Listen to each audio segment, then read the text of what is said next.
The autumn wind swept through Riverside Park with a bitter chill that cut through worn fabric and thin skin alike. October in New York City meant the trees were shedding their golden leaves, carpeting the pathways in shades of amber and rust.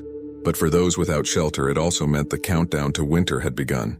Vivian Cole pulled her threadbare coat tighter around her shoulders, her fingers numb despite being buried deep in her pockets. She sat on her usual bench near the fountain, watching the world pass by with the practiced invisibility of someone who had learned to exist in the margins. At 42, Vivian carried the weight of 1,000 untold stories etched into the lines around her eyes. Her auburn hair, streaked with premature gray, was pulled back into a messy bun, and her clothes, donated items from a church shelter 3 blocks away, hung loosely on her frame. But her eyes, those pale green eyes, still held a sharpness that refused to fade completely. They were the eyes of someone who had once been more, who remembered what it felt like to have purpose. She had been living on the streets of Manhattan's Upper West Side for 18 months now. 18 months since the accident. 18 months since she lost everything. Her apartment, her career, her sense of self. The memories still ambushed her in quiet moments. The screeching of tires, the shattering glass, the silence that followed. But she had learned to push them down, to focus on the immediate needs of survival. Food, warmth, safety, one day at a time. Vivian shifted on the cold bench, watching a young mother push a stroller past her without a glance. Invisibility was both a curse and a blessing. It meant people didn't spit insults or call the police to move her along, but it also meant she had become a ghost in her own life. She wondered sometimes if she had disappeared entirely, if anyone from her old life even remembered Vivian Cole, the talented ASL interpreter who once worked at the United Nations, translating for diplomats and dignitaries. Her thoughts were interrupted by movement near the fountain. An elderly woman in an elegant camel-colored coat had stopped by the water's edge, her posture stiff with frustration. She was perhaps in her mid-70s with silver hair styled in a neat bob and pearl earrings that caught the afternoon light. What drew Vivian's attention, however, wasn't the woman's obvious wealth or her designer handbag. It was the way her hands moved.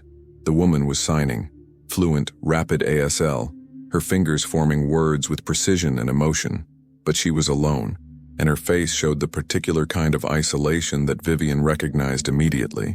The woman was deaf, trying to communicate with someone who wasn't there, practicing perhaps, or venting frustration into the void. Vivian felt a stirring in her chest, a muscle memory that transcended her current circumstances. Her hands twitched with the impulse to respond, to bridge that gap of silence. For 18 months she hadn't used sign language. It belonged to the person she used to be, and she had buried it along with everything else. But watching this woman sign into emptiness felt like witnessing a piece of herself, the part that still mattered, that still had value. The elderly woman's signs became more agitated. She was looking around, clearly searching for someone. A security guard walked past and she tried to get his attention, waving her hand and pointing toward the park exit. The guard glanced at her, nodded politely but uncomprehendingly, and continued on his route. The woman's shoulders sagged with defeat. Vivian stood before she consciously decided to move. Her legs carried her across the pathway, leaves crunching under her worn sneakers. She could feel the familiar anxiety rising, the fear of rejection, the shame of her appearance, the vulnerability of stepping back into the world of the living. But something stronger pulled her forward. When she was a few feet away, Vivian raised her hands and signed slowly, clearly. "Excuse me, can I help you?"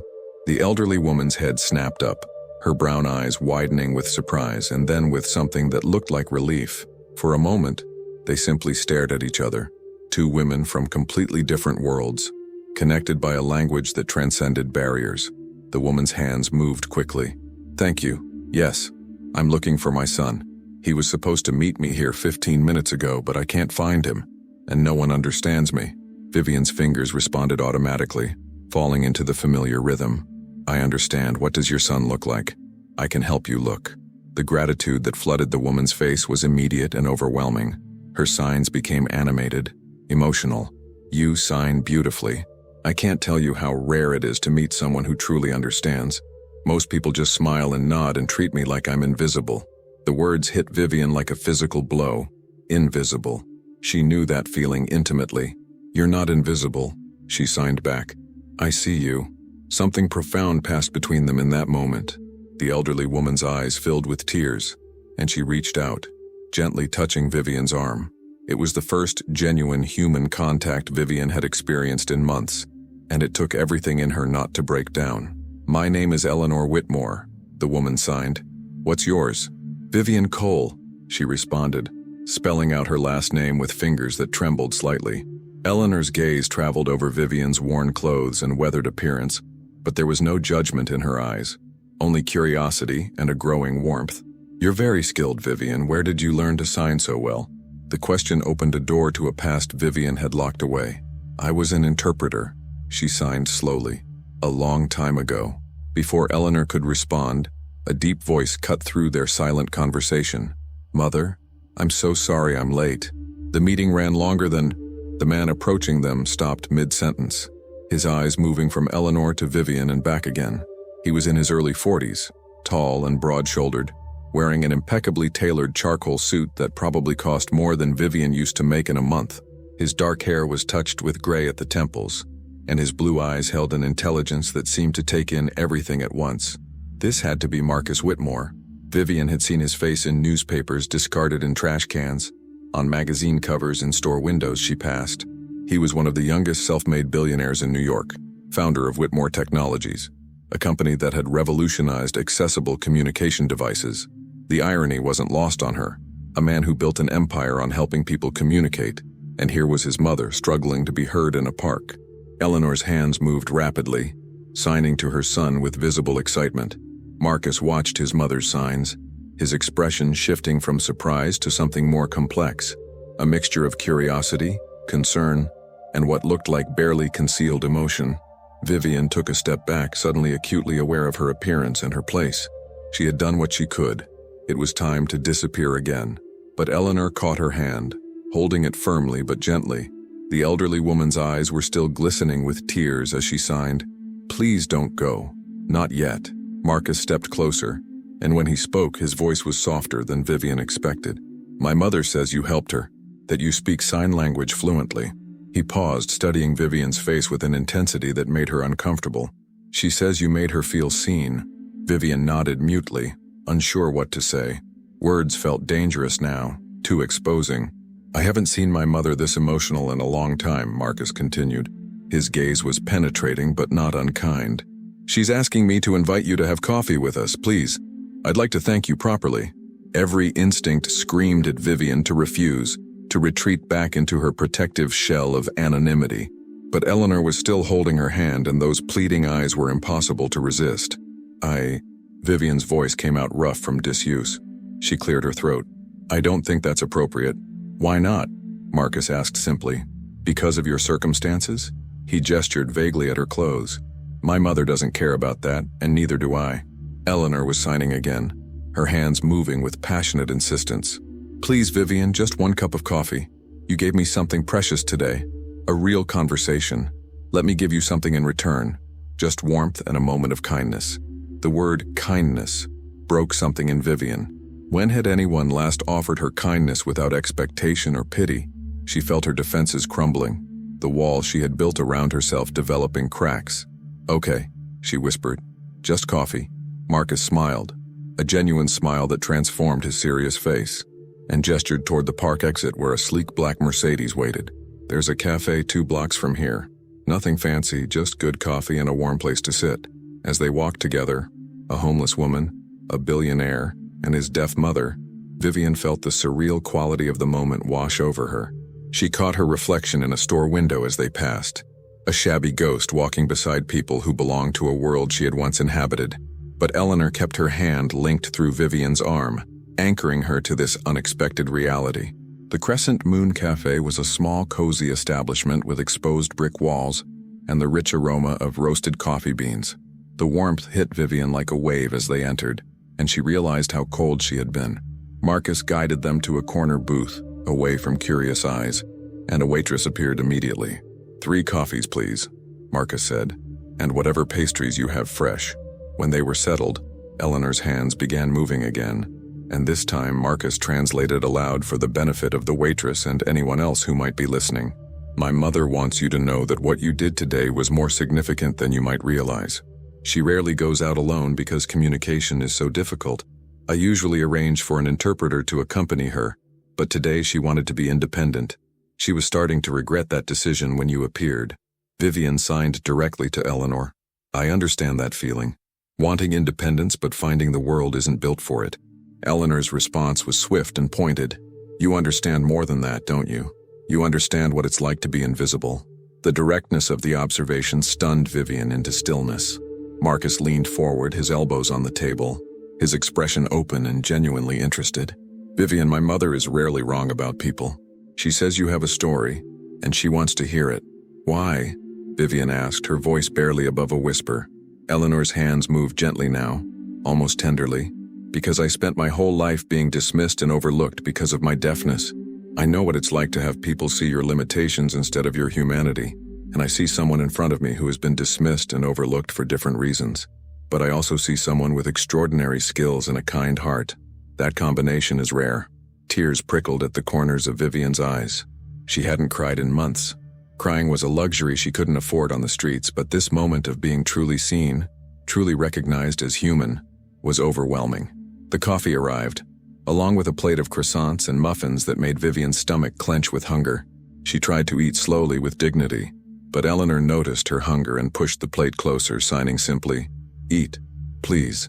As Vivian took careful bites of a blueberry muffin, Marcus spoke again. You said you used to be an interpreter. What happened? The question hung in the air like a challenge. This was the moment where she could retreat back into silence, or she could take the terrifying step of sharing her truth.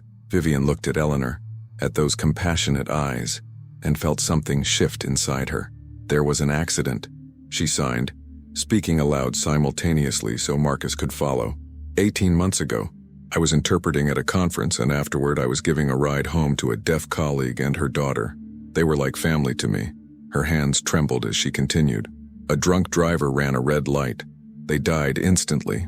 I survived with minor injuries, but She paused, the memories flooding back. I couldn't forgive myself for surviving.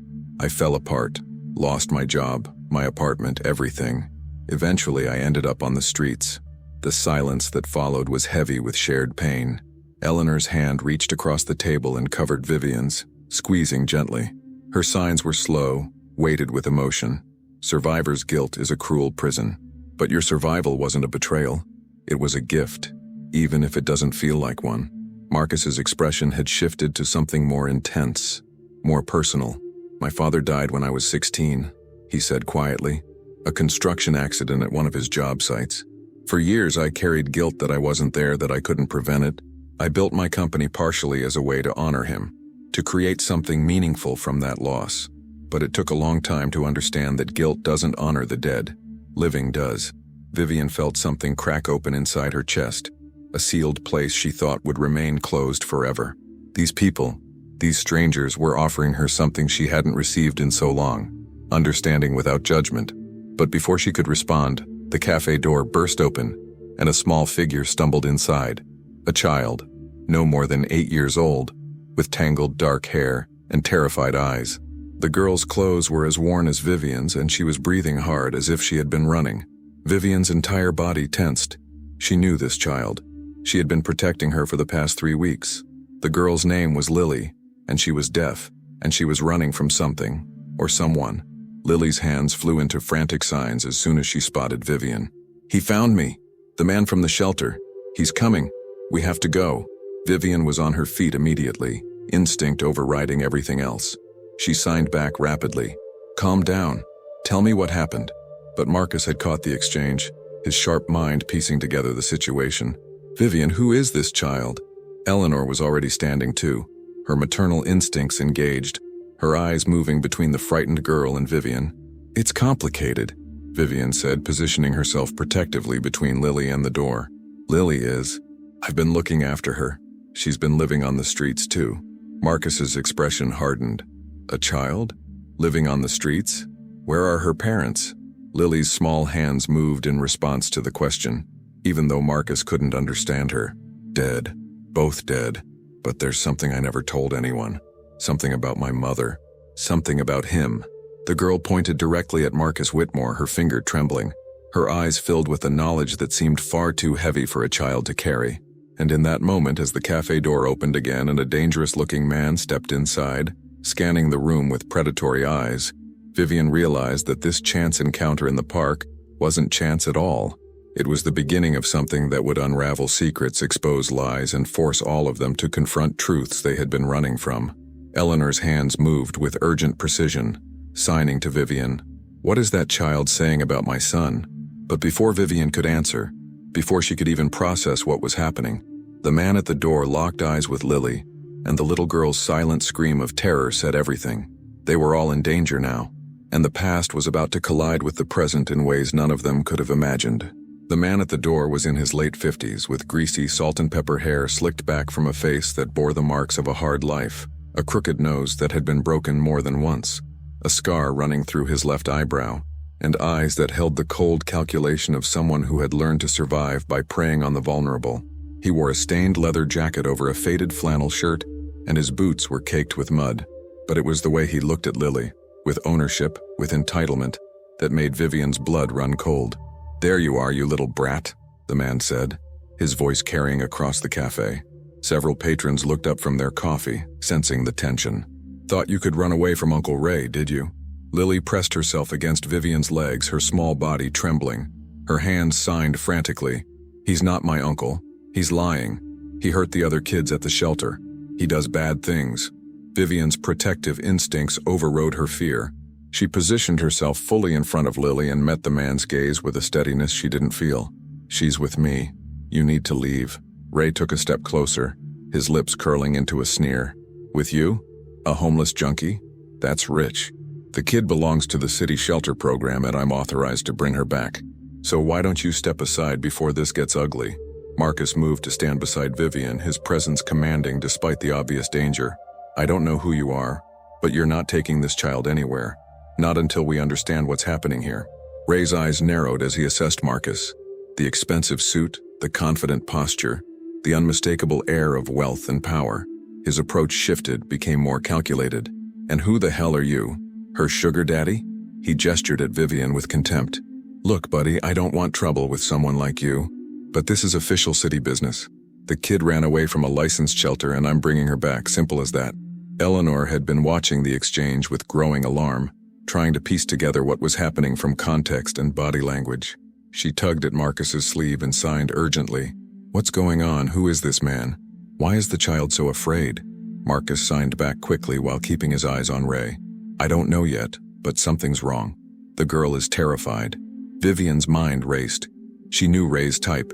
She had encountered men like him during her months on the streets, predators who worked the edges of the system, who knew which vulnerable people had no one to protect them, no one who would believe them. The homeless shelters, the group homes, the temporary housing facilities, they were supposed to be safe spaces, but men like Ray found ways to infiltrate them, to exploit the cracks in an overwhelmed system. "Show me your identification," Marcus said, his voice sharp with authority. "If you're legitimately authorized to retrieve this child, you'll have proper credentials." Ray's hand moved to his jacket pocket, and for a moment Vivian thought he might pull out a weapon. But instead, he produced a worn leather wallet and flashed a laminated card, some kind of shelter employee badge. "Satisfied? Now step aside." But Marcus wasn't deterred.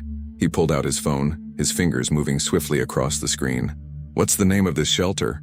"Riverside Haven," Ray said, his patience clearly wearing thin. "On Amsterdam Avenue. You can call them yourself. They'll confirm I work there." "I intend to do exactly that," Marcus replied coolly.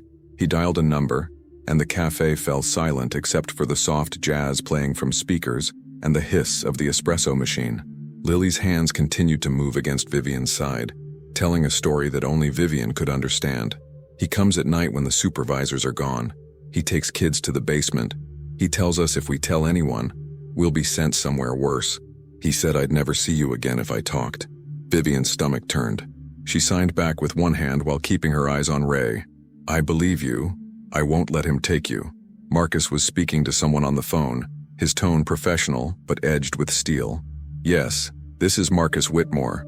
I'm calling to verify the employment of someone claiming to work at your facility." "Raymond Carlson." "I see. And is he authorized to retrieve children who have left the premises?" "I understand. Thank you." He ended the call and fixed Ray with a look that could freeze water. "They confirmed you work there in maintenance. But they explicitly stated that you have no authority whatsoever to retrieve runaway children. That's the responsibility of caseworkers and trained counselors, not custodial staff. So I'll ask you one more time. Why are you really here? Ray's expression darkened, his pretense of legitimacy crumbling. You rich bastards think you can just interfere in everything, don't you? That kid owes me. I've been feeding her, keeping her safe on the streets when your friend here couldn't. She's got something that belongs to me and I want it back. The admission hung in the air like a confession. Vivian felt Lily's small hand grip her jacket tighter, and she realized there was more to this story than she had understood. In the 3 weeks she had been protecting Lily, the girl had never mentioned anything about possessing something valuable, something worth this kind of pursuit. Eleanor had been watching the confrontation with growing agitation, and now she signed emphatically to Marcus. Call the police, this man is dangerous, I can see it in his body language. Marcus nodded and began dialing again, but Ray saw the movement and his demeanor shifted to desperation. You don't know what you're getting involved in, he said, his voice dropping to something more threatening. That kid? She's not just some random homeless brat. She knows things that certain people would pay a lot of money to keep quiet. Vivian's blood ran cold. She signed to Lily. What is he talking about? What do you know? Lily's response was barely visible, her hands shaking as she formed the words. I know what happened to my mother. I know who she really was. And I know what he did. Her finger pointed not at Ray but past him, toward Marcus Whitmore. The implication was clear even though it made no sense. Whatever secret Lily carried, it somehow involved Marcus or his family. Before anyone could process this revelation, the cafe door burst open again, and this time it was 2 police officers responding to what must have been an earlier call from the cafe staff. The presence of uniformed authority changed the dynamic instantly. We got a call about a disturbance, one of the officers said. A woman in her 30s with sharp eyes that quickly assessed the situation. Her nameplate read, Officer Denise Morrison. Ray immediately shifted into a different persona. Hands up, expression apologetic. Officers, thank God you're here. This is just a misunderstanding. I work at Riverside Haven Shelter, and I'm trying to bring back a runaway child. These people are interfering with my lawful duties. Officer Morrison looked at Lily, whose terror was evident even to strangers, then at Vivian and Marcus. Is this true? Is the child a runaway from a shelter? Marcus stepped forward, his voice calm but authoritative. I'm Marcus Whitmore. I called you a moment ago. This man has admitted he has no authority to retrieve children. He's maintenance staff at the shelter, not a caseworker. The child appears to be in genuine distress, and I believe she may be in danger from this individual. The second officer, a younger man named Officer Park according to his badge, pulled out a notepad. Sir, if you're claiming the child is in danger, we'll need to take statements from everyone involved. This could take some time. Eleanor signed to Marcus with urgency. Tell them about the basement, what the child said about the basement. Marcus translated for the officers. The child has made allegations about this man taking children to a basement at the shelter and engaging in inappropriate behavior. My mother, who reads body language extremely well as she's deaf, believes the child's fear is genuine and specific. Officer Morrison's expression shifted to something more serious. She crouched down to Lily's level, speaking slowly and clearly, even though she didn't yet know the child was deaf. Honey, are you okay? Has this man hurt you? Lily looked at Vivian, uncertain and frightened. Vivian signed. Tell them the truth. I'll interpret for you. You're safe now. With trembling hands, Lily began to sign and Vivian translated aloud, her voice steady despite the emotional weight of the words. He takes kids downstairs at night. He gives them food and candy to keep them quiet. He touches them in bad ways. He told me if I ever told anyone he would hurt me and make sure I never got adopted. He said no one would believe a deaf orphan. The cafe had gone completely silent. Even the espresso machine seemed to quiet. Officer Morrison's face hardened, and she stood up, her hand moving to her radio. Park, detain Mr. Carlson. We need to call Child Protective Services and get a special victims unit down here immediately. Ray's mask of civility shattered completely. You can't do this. You have no proof. It's the word of a deaf kid against mine. She's probably lying because she doesn't want to go back to the shelter. Actually, Marcus interjected, pulling up something on his phone. While we were talking, I took the liberty of contacting my legal team and having them reach out to Child Protective Services with a formal complaint. They're already investigating Riverside Haven based on several previous complaints that were apparently ignored. Your name appears in at least 3 of those reports, Mr. Carlson. The color drained from Ray's face. Officer Park moved to restrain him, but Ray made a sudden lunge, not toward the door but toward Lily. "You little bitch! You took something from my locker? Give it back!" Vivian reacted on pure instinct, stepping into his path and shoving Lily behind her. Ray's momentum carried him forward and he grabbed Vivian by her coat, his face twisted with rage. "Where is it? The envelope? I know she took it." Marcus moved to intervene, but Officer Morrison was faster, pulling Ray away from Vivian with practiced efficiency and slamming him against the nearest wall. "That's assault. You're under arrest, Mr. Carlson." As Officer Park handcuffed Ray and read him his rights, the man continued to shout, his words becoming more frantic and revealing. "You don't understand. That envelope has evidence. Evidence that could destroy people, important people. If it gets out, I'm dead. They'll kill me." Officer Morrison looked at Marcus and Vivian. "What envelope is he talking about?" Vivian turned to Lily and signed. "Do you have an envelope? Something you took from him?" Lily hesitated, then slowly reached into her worn backpack, a child's pack decorated with faded unicorns. She pulled out a manila envelope, bent and stained, sealed with red wax that had cracked with age. On the front, in elegant cursive handwriting, were words that made Marcus Whitmore go completely still. "Property of Catherine Whitmore, to be opened only in the event of my death." Eleanor gasped audibly, one of the few sounds Vivian had heard her make. Her hands flew into agitated signs. "Catherine, that's Marcus's sister. She died 5 years ago. How does this child have something that belonged to Catherine?" Lily's signs were small, almost apologetic. "My mother worked for your family. She was Catherine's personal assistant. Before she died, Catherine gave my mother this envelope and told her to keep it safe. My mother hid it in our apartment. But after my mother died and I had nowhere to go, I went back to get it. I knew it was important. I knew someone would try to take it from me." The revelation hit Marcus like a physical blow. He stared at the envelope as if it were a bomb, his face pale. "Your mother worked for my sister? What was your mother's name?" "Sarah Chen," Lily signed. "She loved your sister very much. She said Catherine was kind to her, that she treated her like family." Vivian translated, watching Marcus's expression cycle through shock, confusion, and something that looked like grief. Eleanor had moved to stand beside her son, her hand on his arm, her own face reflecting similar turmoil. Officer Morrison cleared her throat. "This is obviously more complicated than a simple custody issue. Mr. Whitmore, this envelope may be evidence in an ongoing investigation. We'll need to take it into custody." But Marcus held up a hand. "Officer, that envelope has my sister's name on it. It's family property. Whatever's inside relates to a personal matter, and I have a legal right to examine it before it becomes part of any police investigation, unless you have reason to believe it contains evidence of a crime that hasn't been reported."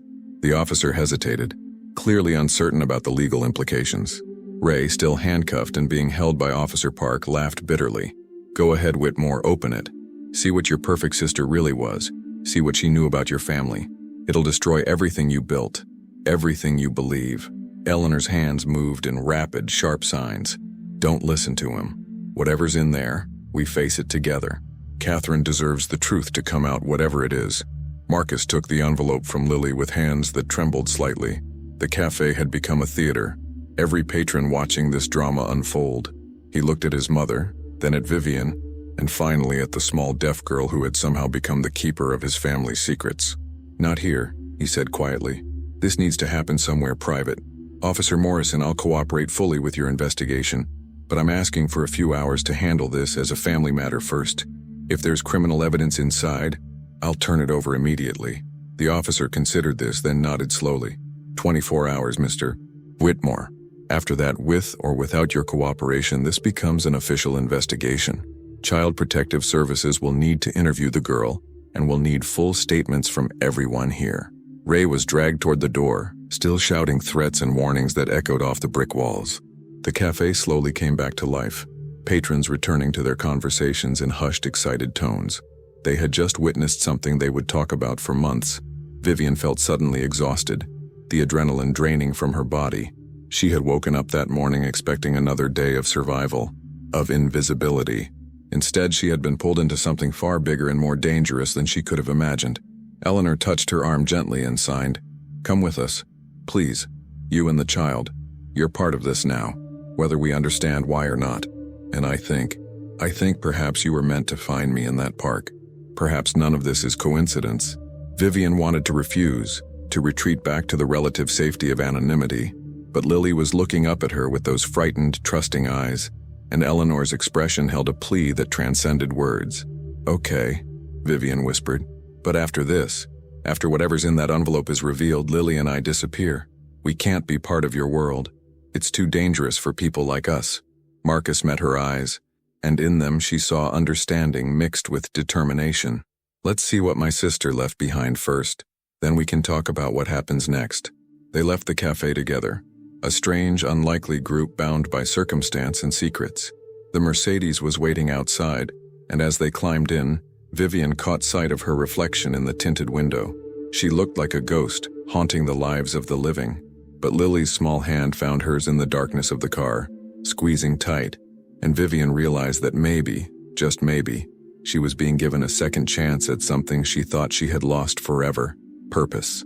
The envelope sat on Marcus's lap like a live explosive, and as the car pulled away from the curb, heading toward the Whitmore family estate in Connecticut, Vivian couldn't shake the feeling that opening it would change all of their lives irrevocably.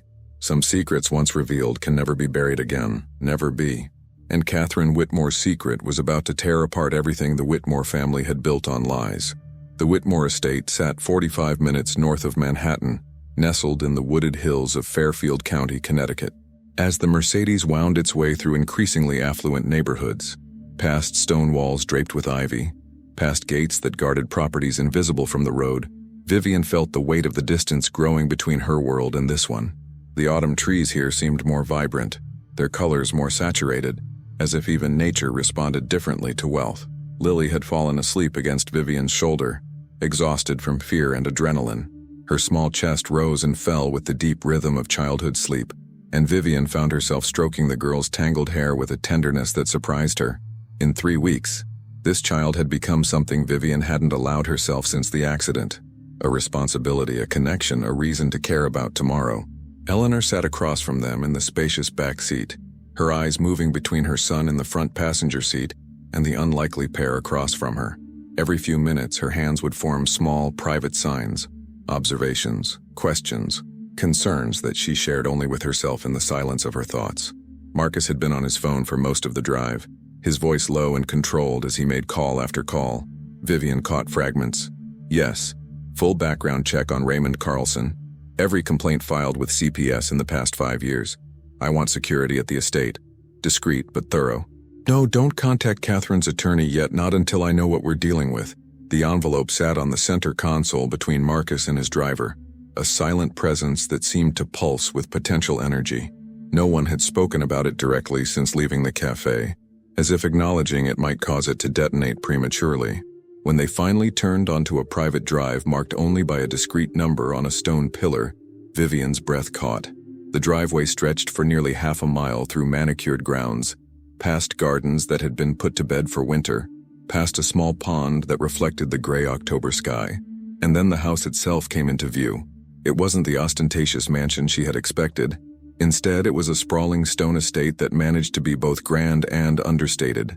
Early 20th century architecture, with tall windows, multiple chimneys, and ivy climbing the western wall. It looked like old money, the kind that didn't need to announce itself.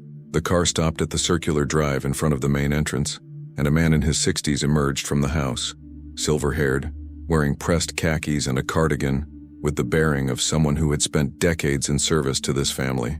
His eyes took in the unusual guests with practiced neutrality. "Welcome home, Mr. Whitmore, Mrs. Whitmore," he said with a slight nod. Then, with the same respect, "Ladies." Marcus climbed out and moved to help his mother, then turned to Vivian and Lily. "This is James Hartford, our house manager. James, these are our guests, Vivian Cole and Lily Chen. They'll be staying with us for a while. Please prepare 2 rooms in the East Wing and ask Maria to draw baths for them. And Lily will need some clothes. She's about 8 years old." James's expression never wavered, though Vivian knew he must be taking in their disheveled appearance, the obvious signs of street life. "Of course, sir, I'll see to it immediately. Will you be dining at the usual time?" "Yes, but make it family style in the small dining room. This isn't a formal occasion." Marcus's tone softened. "And James, what we discuss today is strictly confidential. Family business." "Understood, sir. I'll inform the staff." James opened the front door, and warm air rushed out to meet them, carrying the scent of wood polish and fresh flowers. Vivian hesitated at the threshold, feeling acutely out of place. Lily had woken up during the drive up to the house and was staring at the estate with wide, disbelieving eyes. Her hands signed to Vivian. "Is this real? Are we really going inside?" "Yes," Vivian signed back. "But remember, we're just visiting. This isn't our home." Eleanor caught the exchange and signed her own response. "For tonight, it is your home. No one here will judge you or make you feel unwelcome. I promise." The interior of the house matched its exterior. Elegant without being cold, expensive without being gaudy. The entry hall featured a sweeping staircase with an ornate banister, Persian rugs over hardwood floors, and portraits on the walls that Vivian assumed were Whitmore ancestors. But what struck her most was the warmth of it, the sense that people actually lived here rather than just displayed their wealth. A woman in her 40s appeared from a side hallway, Maria, presumably, with kind eyes and a warm smile. She spoke to Marcus in rapid Spanish, her gaze moving to Lily and Vivian with obvious concern. Marcus responded in the same language, and whatever he said made Maria's expression soften further. "Maria will take you and Lily upstairs," Marcus said to Vivian. "Get cleaned up, rest if you need to. We'll meet in my study in 2 hours to open the envelope. That'll give everyone time to prepare." Vivian wanted to protest, to insist she didn't need charity or pity, but the truth was she couldn't remember the last time she had been truly warm, truly clean, truly safe, and Lily deserved this comfort, even if Vivian didn't feel worthy of it. "Thank you," she managed, her voice rough with emotion she was trying to suppress. Eleanor signed to her. "Don't thank us. You saved my grandson from making a terrible mistake in the park even if you didn't know it. You gave me the gift of real conversation, and you protected a child who had no one else. The debt is ours, not yours." Maria led them up the staircase and down a hallway lined with family photographs. Vivian couldn't help but notice them. Marcus at various ages, always serious even as a child. Eleanor and a man who must have been her husband, both younger, both radiantly happy. And a young woman with dark hair and Marcus's blue eyes, laughing at the camera with unguarded joy. "That's Catherine," Maria said softly, noticing Vivian's gaze. "Mr. Marcus's sister. She died 5 years ago in a car accident. The family has never been the same since." Vivian's chest tightened. Another car accident. Another life destroyed. She understood that grief intimately. Maria showed them to 2 adjoining rooms, both decorated in soft blues and creams, both with private bathrooms that gleamed with marble and brass fixtures. "I'll bring clothes for both of you," she said, "and some food if you're hungry. Don't be shy about asking for anything you need." After Maria left, Vivian stood in the center of the room, feeling dislocated in time and space. 18 months ago, she had lived in a small but comfortable apartment in Queens. She had owned nice clothes, had a career, had dignity. Now she stood in a mansion, a homeless woman playing dress-up in someone else's life. Lily appeared in the doorway between their rooms, already wrapped in a plush bathrobe that was far too large for her. Her wet hair hung around her face, and she looked younger than her 8 years, vulnerable and uncertain. "Is this okay?" she signed. "Being here? It feels like we're lying to them." Vivian knelt down to the girl's level. "We're not lying. They invited us here. But Lily, I need you to tell me the truth now. What do you know about that envelope? What did your mother tell you before she died?" Lily's expression closed off, becoming carefully neutral in the way children learn when they've had to protect themselves. "My mother made me promise not to tell anyone. She said it was dangerous. She said if the wrong people found out what she knew, they would hurt us. Your mother is gone now," Vivian signed gently, "and the wrong people already know you exist. Ray was looking for that envelope. There may be others. The only way to be safe now is to let Marcus and Eleanor help us, but they need to know what they're dealing with." Lily's hands trembled as she signed. "My mother said Catherine Whitmore was murdered, that it wasn't an accident. She said Catherine discovered something terrible about her family's company, something that hurt people. Catherine was going to go to the authorities, but someone stopped her. My mother was there the night Catherine died. She saw things, and she wrote it all down and put it in that envelope." The revelation hung between them like a storm cloud. Vivian felt ice water run through her veins. If what Lily was saying was true, then that envelope contained evidence of murder. And if Marcus didn't already know, opening it would shatter his entire understanding of his sister's death. "Does the envelope say who killed her?" Vivian asked, though she dreaded the answer. Lily's response was barely visible. "I don't know. My mother never told me. She just said that when I was old enough, I should give it to someone I could trust, someone who would know what to do with it. And you chose to keep it all this time? Even while living on the streets? It was all I had left of my mother. Lily sighed, tears forming in her eyes. It was proof that she mattered, that she knew important things. I couldn't let Ray take it. I couldn't let anyone take it.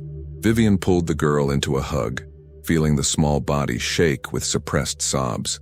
This child had been carrying an impossible burden, protecting evidence of a crime while surviving on the streets, with no one to turn to and nowhere to go. You did the right thing, Vivian whispered, signing against Lily's back. And now we're going to help Marcus find out the truth. Together, they spent the next hour bathing and dressing in the clothes Maria had brought. Simple, comfortable things that fit surprisingly well. For Vivian, it was jeans and a soft sweater in forest green. For Lily, leggings and an oversized sweatshirt decorated with a smiling cartoon cat. Maria had even provided new underwear, socks, and sneakers, all in the right sizes. When Vivian looked at herself in the full-length mirror, she barely recognized the woman staring back. Clean, dressed in clothes without holes or stains, her auburn hair dried and brushed until it shone. She looked almost like the person she used to be. Almost. A soft knock at the door announced James. Mr. Whitmore is ready for you in his study, if you're prepared. Vivian took Lily's hand, and they followed James through the house to a room at the back of the first floor. The study was exactly what she had imagined. Floor-to-ceiling bookshelves, a massive mahogany desk, leather furniture, and a fireplace where a low fire crackled. Marcus stood by the window, still in his suit but with his jacket removed and his tie loosened. Eleanor sat in one of the leather chairs, her posture rigid with tension. On the desk between them lay the envelope, still sealed. "Thank you for coming," Marcus said as they entered. He gestured to the sofa across from his mother. "Please, sit. Before we open this, I need to know what you know. Lily, I understand you can't speak, but Vivian can interpret. Tell me everything about your mother and her connection to my sister." Lily looked at Vivian, seeking permission or courage. Vivian nodded and began to translate as the girl's hands moved. "My mother, Sarah Chen, came to America from Taiwan when she was 22. She worked several jobs while going to school for business administration. After she graduated, she applied to be a personal assistant at Whitmore Technologies. Catherine Whitmore interviewed her personally and hired her on the spot. My mother said Catherine was different from other wealthy people. She actually cared about the people who worked for her, learned their names, asked about their families." Marcus's expression softened with memory. "That sounds like Catherine. She drove our HR department crazy because she insisted on interviewing candidates personally, even for positions that most executives wouldn't bother with." Lily continued. "For 3 years, my mother worked as Catherine's assistant. She traveled with her, managed her schedule, became someone Catherine trusted completely. My mother said Catherine was working on something in the company, some kind of investigation. She was worried about certain contracts, about where money was going. She kept files at home, separate from the company servers." Eleanor's hands moved urgently. "What kind of contracts? What was she investigating?" "Government contracts," Lily signed. "Defense contracts specifically. Catherine discovered that Whitmore Technologies was selling communication devices to the military, but some of those devices had defects, serious defects that could fail in combat situations. But instead of recalling them or fixing the problem, someone in the company was covering it up, falsifying safety reports, bribing inspectors." The color drained from Marcus's face. "That's impossible. We have the most rigorous quality control in the industry. Every device is tested multiple times. There's no way defective equipment could make it to military deployment." Catherine thought the same thing.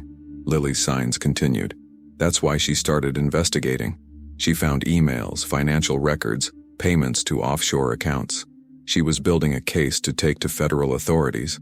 My mother helped her gather evidence, make copies of everything. They were going to go public the week after Catherine died. The silence that followed was crushing. Eleanor's hands moved to cover her mouth, her eyes filling with tears. Marcus stood frozen, his mind clearly racing through the implications. "The car accident," he said finally, his voice barely above a whisper. "She lost control on a mountain road in Vermont. She was coming back from a weekend at our cabin. The police said it was weather-related. Icy conditions, poor visibility. They found her car at the bottom of a ravine. She died on impact." Lily's hands moved slowly, deliberately. "My mother was supposed to go with her that weekend, But at the last minute, Catherine told her to stay behind. She said it was too dangerous, that if something happened, someone needed to survive to tell the truth. My mother thought she was being paranoid, but then Catherine died, and within a week men came to our apartment asking questions. They said they were from the company, just tying up loose ends, but my mother knew they were looking for the evidence.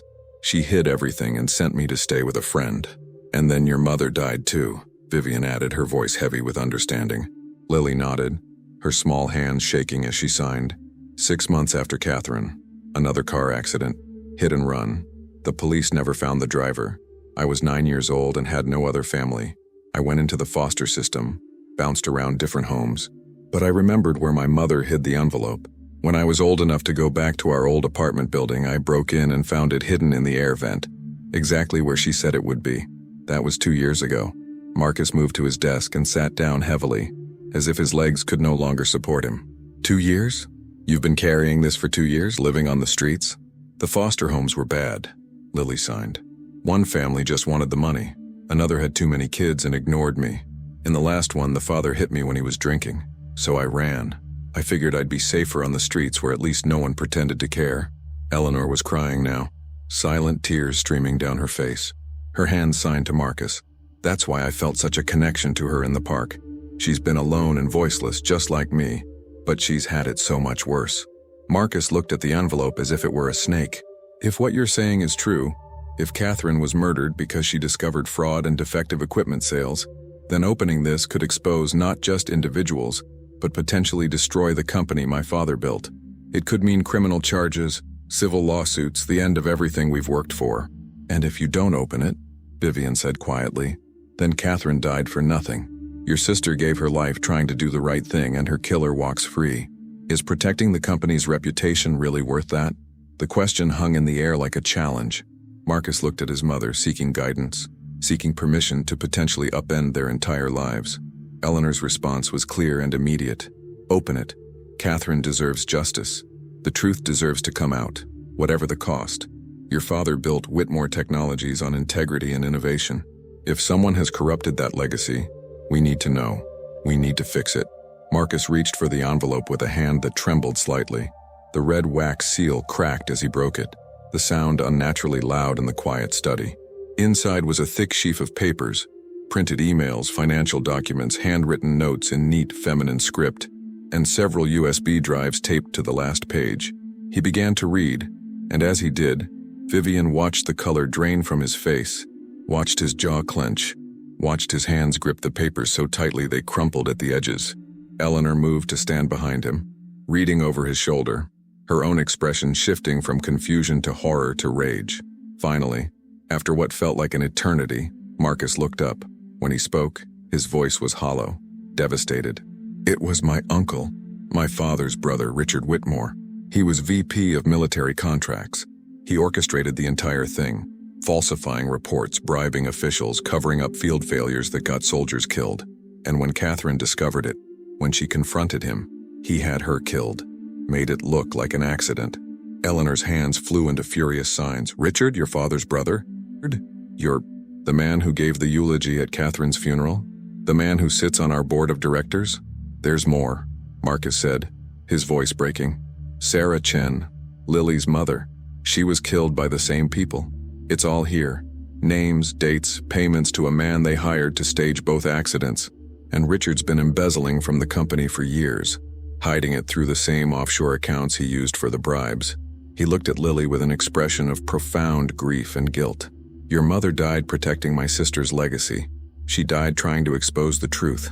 And you've been living on the streets, running from predators, protecting this evidence all alone. I am so sorry. I'm so incredibly sorry. Lily's response was simple. Can you stop him now?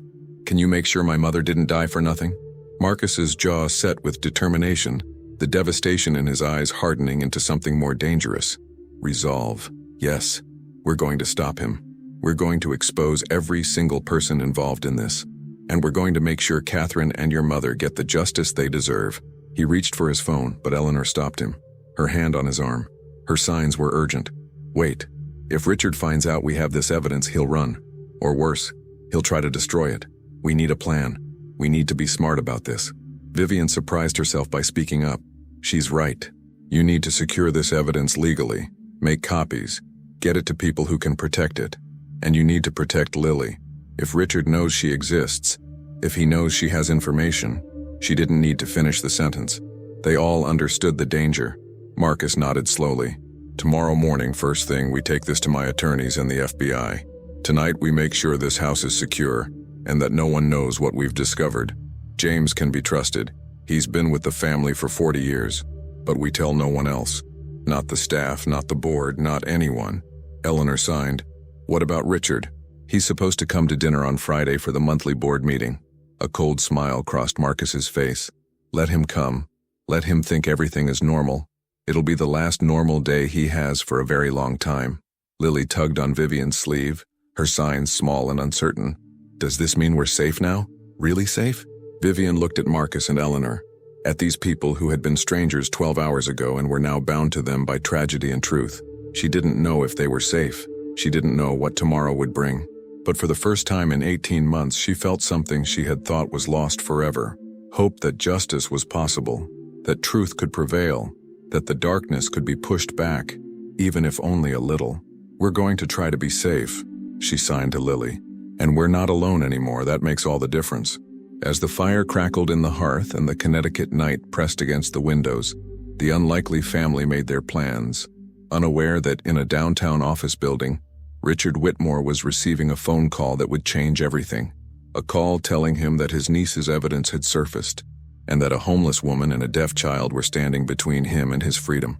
The game had begun, and blood would be spilled before it ended. The call came to Richard Whitmore at 9:47 p.m., just as he was pouring his third scotch of the evening in his penthouse office overlooking Columbus Circle. The number was blocked, but he answered immediately. Certain calls always got through no matter the hour. We have a problem. The voice on the other end was mechanically distorted, untraceable. Richard had paid good money for that level of security.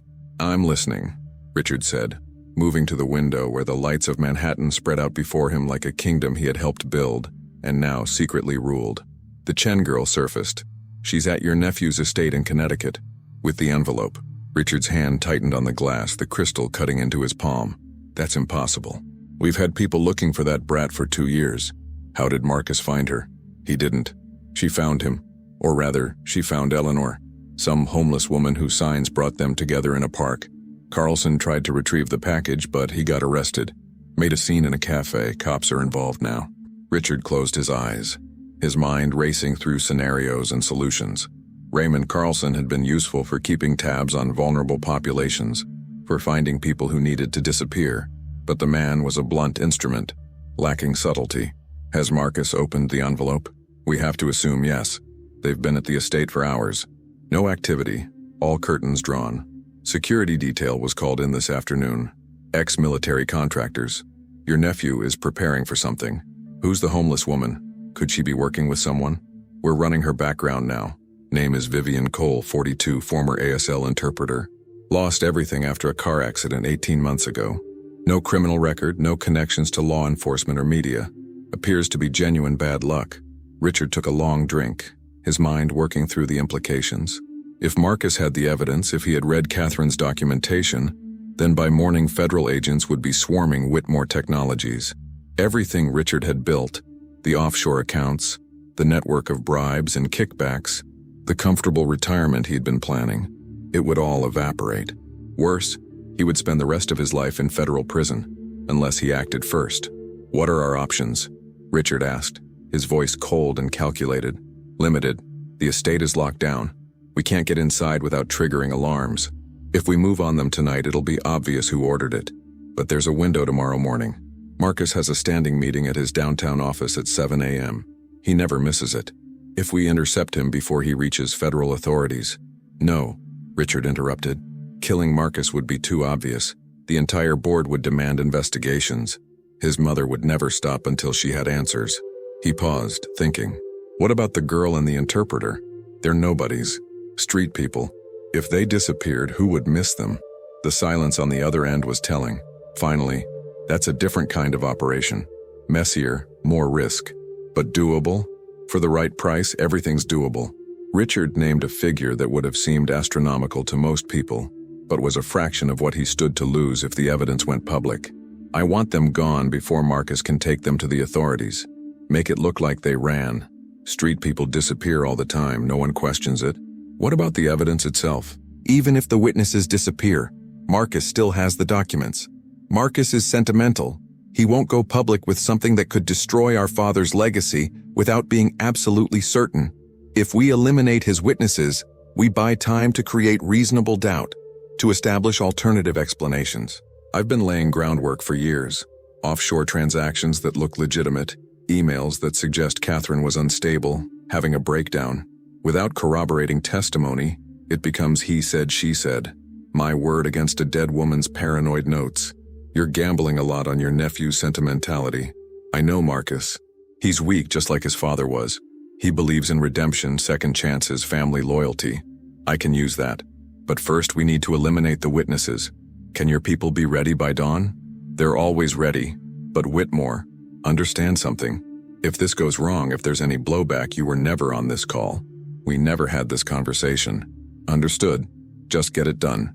Richard ended the call and drained his scotch, feeling the familiar burn of alcohol and adrenaline. He had been in tight situations before.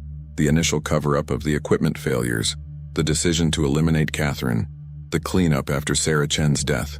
Each time he had survived by being smarter, more ruthless, more willing to do what was necessary than anyone else. This would be no different. He pulled up a secure messaging app on his phone and typed a message to 3 members of his personal security team. Men he had recruited from the darkest corners of military contracting. Men whose loyalty was purchased with money and secured through mutual crimes. Need a cleanup crew at Whitmore Estate, Connecticut. Dawn operation. 2 targets. Adult female, child female. Make it look like they left voluntarily. No bodies, no evidence. Bonus for completion before 6 a.m. The responses came within seconds. All 3 confirmed availability. Richard poured another scotch and returned to the window, looking out at the city he had spent 30 years conquering. His brother, Marcus's father, had been the visionary, the inventor, the face of Whitmore Technologies. But Richard had been the one who made the real money, who understood that innovation meant nothing without profit, that ethics were a luxury for people who didn't understand how the world really worked.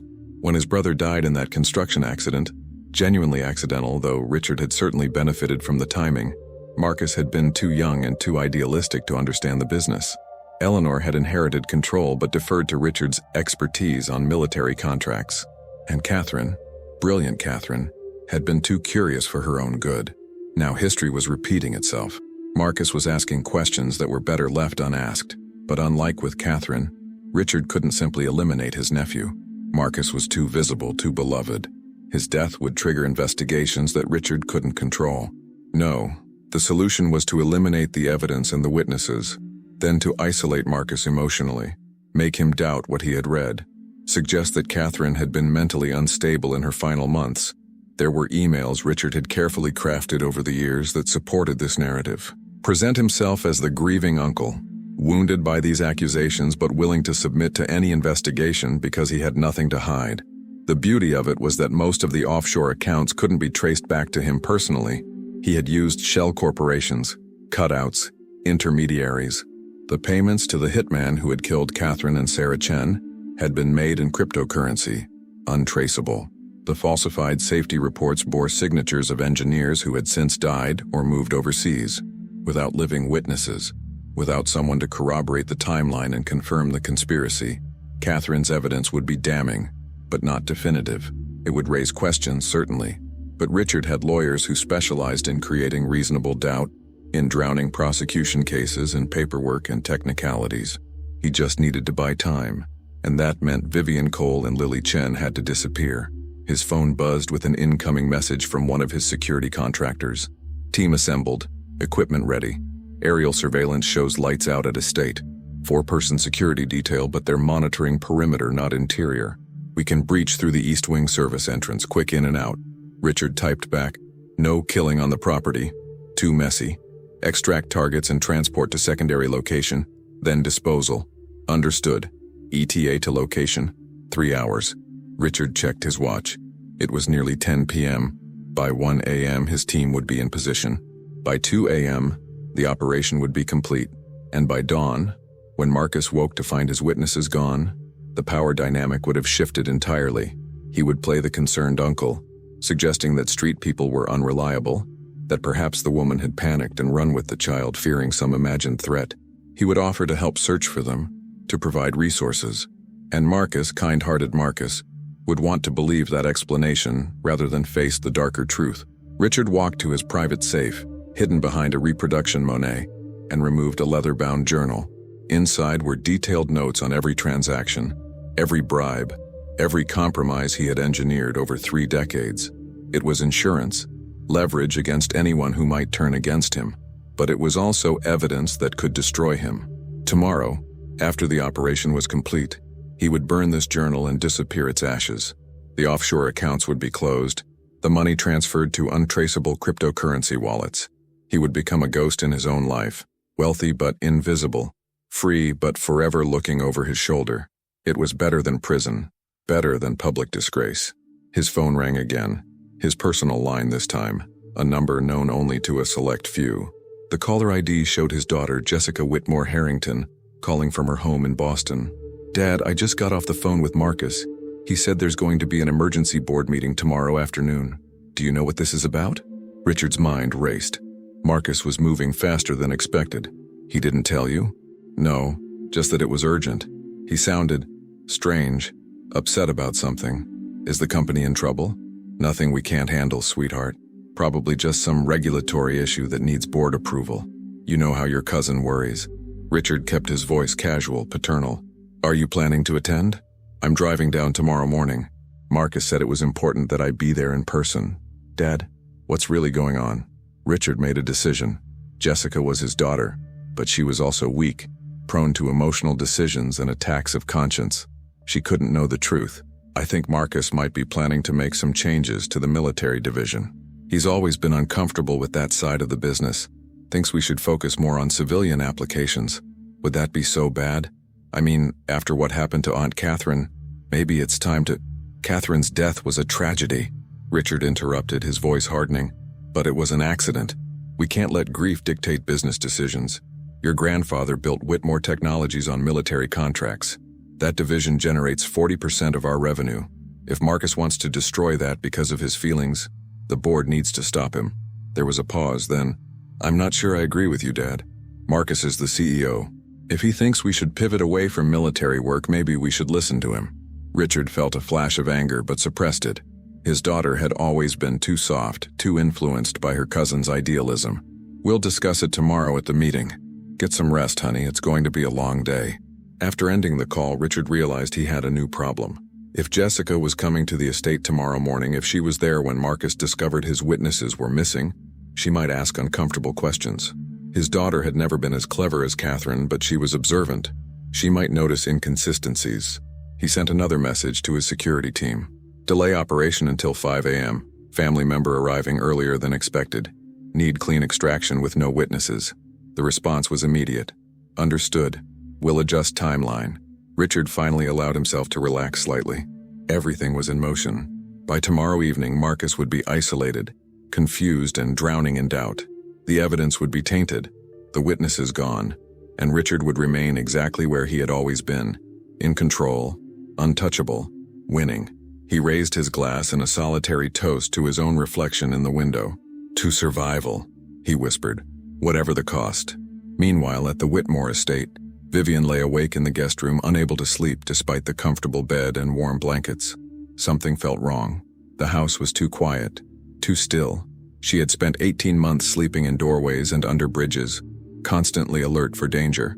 Her instincts had kept her alive, and right now those instincts were screaming. She got up and moved to the window, pulling back the curtain just enough to see outside. The grounds were dark except for security lights that cast long shadows across the lawn.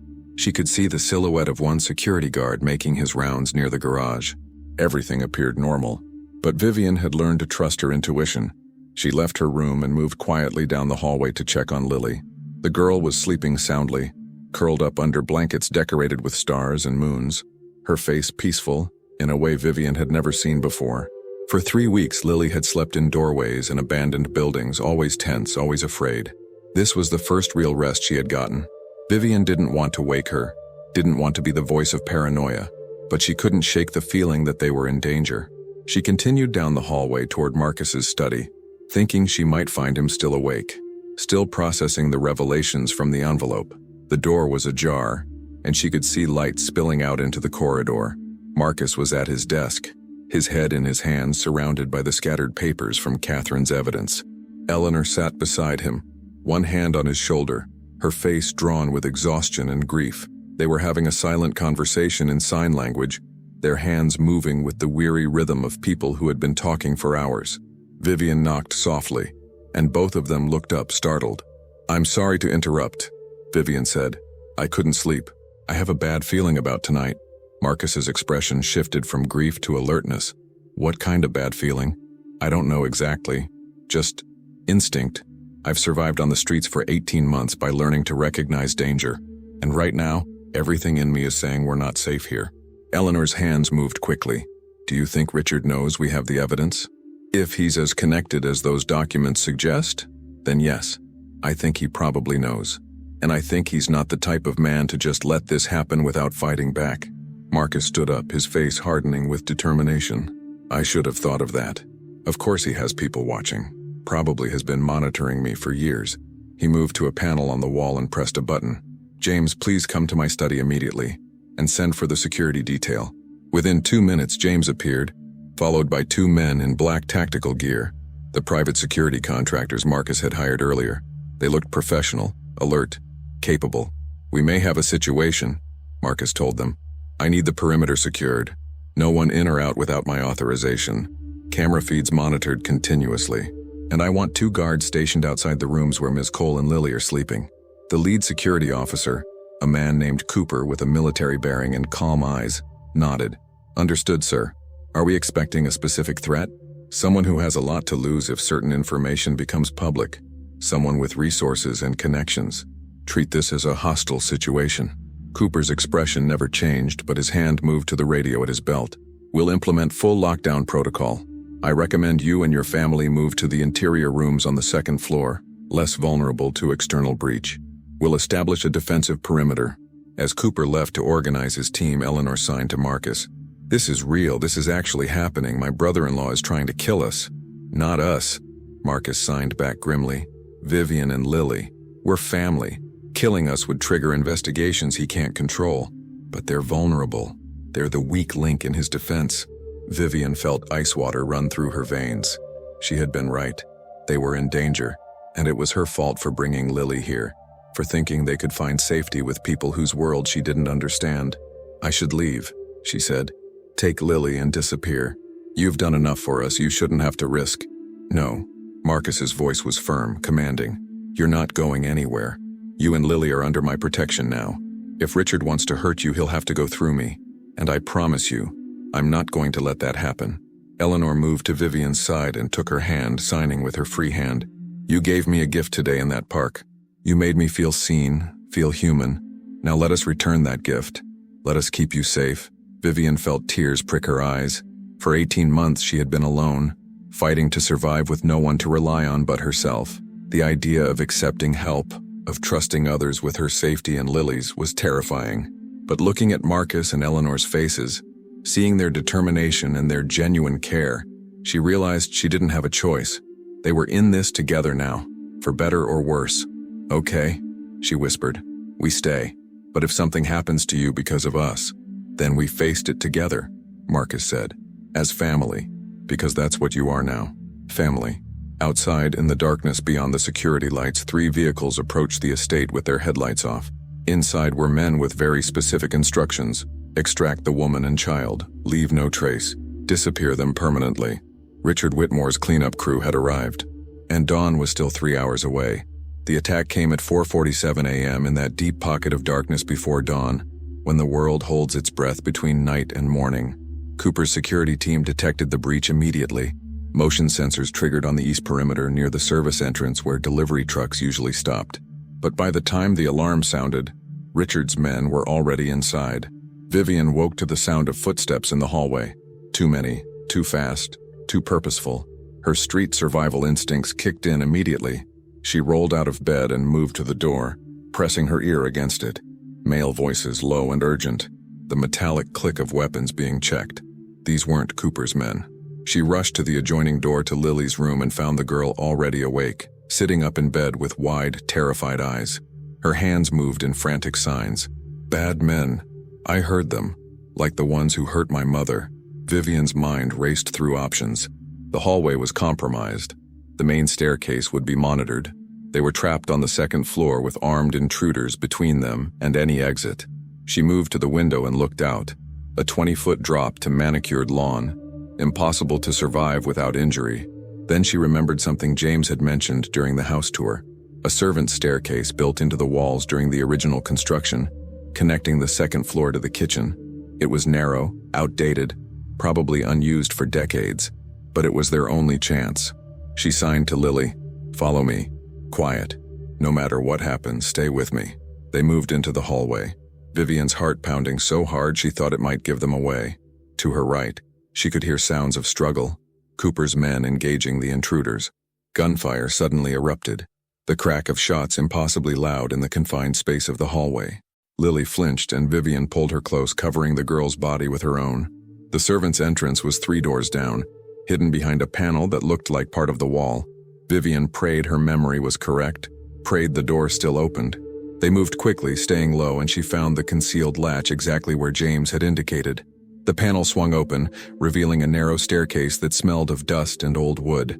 They slipped inside, and Vivian pulled the door closed behind them, plunging them into absolute darkness. She felt along the wall, found Lily's trembling hand, and began to descend. The stairs were steep and creaked with every step, each sound like a gunshot in the confined space. Below them, Vivian could hear more commotion. The kitchen staff had been awakened by the attack, voices raised in alarm. She had to get Lily out of the house, away from the danger, before Richard's men realized they had escaped. They emerged in the kitchen to chaos. Maria was there in her bathrobe, speaking rapid Spanish into a phone, calling the police, Vivian hoped. James stood by the back door with what looked like an antique rifle from some display, his hands shaking but his expression determined. "Ms. Cole," he exclaimed when he saw them. "Thank God. The house is under attack. We need to get you and the child to safety." Before Vivian could respond, one of Richard's men appeared in the kitchen doorway, a massive figure in tactical gear with a pistol raised. His eyes locked on Lily, and Vivian saw the recognition, the confirmation of his target. James didn't hesitate. The old man raised the rifle and fired, the ancient weapon producing a deafening blast that echoed off the kitchen tiles. The shot went wide, but it bought them seconds. The intruder ducked back, seeking cover, and James shouted, "Run! Through the garden! There's a gate at the north wall!" Vivian grabbed Lily and bolted through the back door into the pre-dawn darkness. The October air was frigid, cutting through their thin pajamas like knives. Behind them, she heard another gunshot. Not the rifle this time. She didn't look back, couldn't afford to think about what that meant for James. The garden was a maze of shadows and shapes, dormant flower beds and sculpted hedges that created a labyrinth. Vivian ran blindly, pulling Lily along, searching for the north wall James had mentioned. Her bare feet slipped on wet grass, cold mud squelching between her toes. More gunfire erupted from the house. Cooper's team still fighting, buying them time with their lives. Vivian felt a desperate gratitude mixed with crushing guilt. People were dying because of them, because of a little girl who had tried to do the right thing by protecting evidence. They found the wall, old stone covered in ivy, 8 feet high with no visible gate. Vivian's heart sank. Had James been wrong? Was there no escape? Then Lily tugged at her arm and pointed. Partially hidden behind an overgrown rose bush was a wooden door set into the stone, so weathered and covered in vines that it was nearly invisible. Vivian tore at the vegetation with bleeding hands and found an old iron latch, rusted but still functional. The gate opened with a groan onto a wooded area beyond the estate grounds. They plunged into the trees, branches whipping at their faces, roots threatening to trip them in the darkness. Behind them, Vivian could hear shouts. The search had moved outside. They ran until Lily collapsed, gasping for breath, her small chest heaving with exhaustion. Vivian pulled her behind a fallen log, and they huddled there in the darkness, listening to the sounds of pursuit getting closer. Lily's hands moved weakly. "I'm sorry. This is my fault. I should have destroyed the envelope. Everyone who helps me dies." Vivian gripped the girl's hands, stopping her signs. "No, you did the right thing.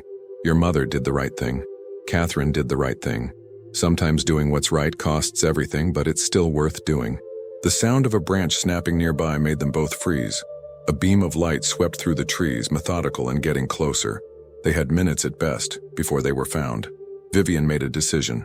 She signed to Lily. "Listen to me very carefully. I'm going to lead them away from you. When I do, you run east, toward where the sun will rise. Keep going until you find a road. Flag down a car, any car. Tell them to call the police, to call Marcus Whitmore. Can you do that?" Lily shook her head frantically, her hands signing with desperate urgency. "No, don't leave me, please. I have to. I'm not going to let them catch you. You're the only witness now. You're the only one who can make sure your mother and Catherine get justice." Vivian pulled the girl into a fierce hug. "You're the bravest person I've ever met, and I'm so proud to have known you." Before Lily could protest further, Vivian stood up and deliberately made noise, snapping branches, rustling leaves.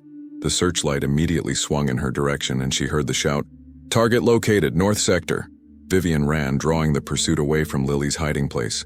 She could hear multiple sets of footsteps crashing through the undergrowth behind her, getting closer. She was exhausted, running on adrenaline and desperation, knowing she couldn't keep this pace much longer. She burst out of the trees onto a narrow country road, the pavement cold and rough under her bare feet.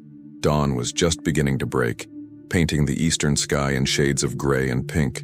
In the distance, she could see headlights approaching, a vehicle coming from the direction of the estate. For a moment, she thought it might be help.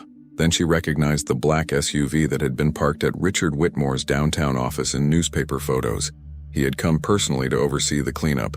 The SUV screeched to a stop and Richard Whitmore stepped out. In person, he looked older than his photos, his silver hair disheveled, his expensive suit rumpled, but his eyes held the cold calculation of a man who had already killed twice and wouldn't hesitate to kill again. "Ms. Cole, I presume," he said, his voice cultured and calm, as if they were meeting at a cocktail party rather than on a deserted road at dawn. "You've caused me considerable trouble. Where's the girl?" Vivian didn't answer, her mind racing through scenarios. Behind her, Richard's men emerged from the woods. 3 of them, all armed, all professional. She was surrounded with no escape. Richard sighed as if disappointed by her silence. "I don't enjoy this, you understand. I'm not a monster, but you've inserted yourself into a family matter that doesn't concern you. If you had just stayed on your park bench, ignored my sister-in-law in the park, none of this would be necessary." "Your sister-in-law?" Vivian's voice came out steady despite her terror. "You mean the deaf woman you've been lying to for 5 years? The mother who doesn't know you murdered her daughter?" Richard's expression hardened. Catherine made a choice to interfere with business operations she didn't understand. She thought she was being noble, exposing corruption, but she was going to destroy thousands of jobs, billions in shareholder value, defense contracts that keep this country safe. I gave her multiple chances to back down. She refused. So you killed her, and Sarah Chen, and now you're going to kill me and Lily. Vivian took a step back, buying time, hoping against hope that Lily had gotten away, that someone would arrive to help. "I don't want to kill the child," Richard said, and for a moment he almost sounded sincere. "She's what, 8 years old? 9? She doesn't deserve to die because her mother made poor choices, but I can't let her testify. I can't let her corroborate Catherine's evidence. So yes, if necessary, the girl will have to disappear, as will you." He gestured to his men. "Find the child. She can't have gone far, and make Ms. Cole comfortable in the vehicle. We'll dispose of her somewhere far from here. Make it look like she simply left the estate and returned to her life on the streets. Tragic, really, how homeless people just vanish without a trace." 2 of the men moved toward Vivian, and she realized this was it, her last moments of life. She thought about the accident 18 months ago, about her friends who had died while she survived. She had thought surviving was the curse, that living with the guilt was the punishment. But now, facing her own death, she realized surviving had given her these last few hours, time to protect a child, time to help expose the truth, time to matter again. Maybe that had been the point all along. As the men reached for her, a new sound cut through the dawn silence. Sirens, multiple vehicles approaching fast. The men hesitated, looking to Richard for instructions. Richard's face contorted with rage. "How? I paid off the local police. They weren't supposed to respond for at least an hour." A convoy of vehicles rounded the bend. Not local police, but FBI and state troopers, at least a dozen vehicles with lights flashing. The lead car screeched to a stop and agents poured out with weapons drawn. "Richard Whitmore, FBI, get on the ground, now!" For a moment, Richard stood frozen, his world collapsing around him. Then his survival instinct kicked in. He lunged back toward his SUV, fumbling for the weapon he kept in the console. "Don't!" an agent shouted. "Put your hands up." But Richard was beyond reason, beyond surrender. He raised the pistol, and the world exploded in gunfire. Vivian threw herself to the ground, covering her head, hearing bullets impact metal and pavement. When the shooting stopped, the silence was deafening. She looked up to see Richard on the ground, blood spreading across his expensive shirt, his eyes staring sightlessly at the dawn sky. His men were being handcuffed, forced to their knees, their weapons kicked away. An FBI agent, a woman in her 40s with kind eyes, approached Vivian carefully. "Ma'am, are you injured?" "I'm Special Agent Jennifer Torres. You're safe now." Vivian couldn't speak, couldn't process what had just happened. She had been seconds from death, and now she was safe. Richard Whitmore, the man who had orchestrated murders and corrupted an entire company, was dead. "Lily," she finally managed to whisper, "there's a little girl in the woods. She's deaf. She's terrified. Please, you have to find her." Agent Torres spoke into her radio, dispatching teams to search the woods. Then she helped Vivian to her feet, draping a jacket around her shoulders. "We got a call from Marcus Whitmore about 30 minutes ago. He's on his way here now with his mother. He told us everything about the evidence, about the attack on his home, about you and the girl. We mobilized every available unit." As if summoned by her words, another vehicle approached. Marcus's Mercedes, driving too fast, braking hard. Marcus jumped out before the car fully stopped, his eyes scanning the scene until they found Vivian. The relief on his face was palpable. "Thank God," he breathed, moving toward her. "When I realized you were gone, when we found the servants' staircase open," his voice broke. "James is dead. He died protecting you. Cooper and one of his men, too. But Maria is safe." She barricaded herself in the pantry and called 911. The weight of those deaths hit Vivian like a physical blow. Good people, brave people, dead because they had tried to protect her and Lily. The guilt threatened to crush her. Eleanor emerged from the car, moving with surprising speed for a woman her age. Her hands flew into urgent signs. "Where's Lily? Please tell me the child is safe." "In the woods," Vivian signed back, her hands shaking. "I sent her east, told her to run. The FBI is searching for her now." Eleanor pulled Vivian into an embrace, and Vivian finally broke, sobbing against the older woman's shoulder. All the fear, the grief, the exhaustion of the past 18 months and the terror of the past hours came flooding out. "You saved her," Eleanor signed against Vivian's back. "You protected her when you could have run alone. You're a hero." But Vivian didn't feel like a hero. She felt like a survivor, once again watching good people die while she lived. The sun was fully up now, painting the Connecticut woods in gold and amber, and from those woods, a small figure emerged, Lily, flanked by 2 FBI agents, dirty and exhausted, but alive. When she saw Vivian, she broke free and ran, throwing herself into Vivian's arms with a force that nearly knocked them both over. Lily's hands moved frantically.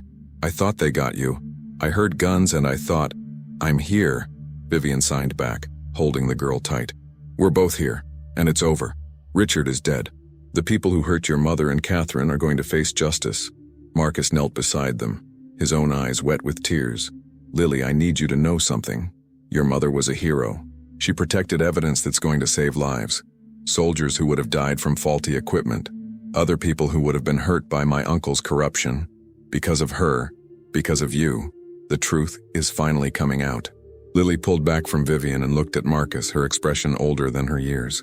Her hands moved slowly, carefully. "Will you tell people about her? Will you make sure they know she wasn't just some assistant, that she mattered?" "I promise you," Marcus signed, his movements precise and formal, as if taking an oath. "We're going to create a foundation in your mother's name and in my sister's name, for deaf children, for survivors of violence, for people who need protection and advocacy. Your mother's name will be remembered. Her courage will inspire others. I swear it." Eleanor added her own signs. "And you, Lily Chen, are going to live with us. If you want to. You'll have a home, a family, and education. You'll never be alone or frightened again. This I promise as well." Lily looked at Vivian, seeking confirmation, seeking permission. Vivian signed. "They mean it. They're good people. And you deserve a family. You deserve a home. What about you?" Lily signed, her small face creased with worry.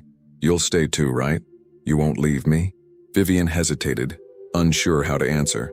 She wasn't part of this world, wasn't equipped to live in estates and attend society functions. She was a homeless woman with trauma and guilt and no clear path forward. But Eleanor's hand found hers, squeezing gently, and Marcus signed, "You saved my mother's life in that park. You protected Lily when you could have walked away. You helped us uncover the truth about Catherine's murder. You're not going anywhere, Vivian Cole.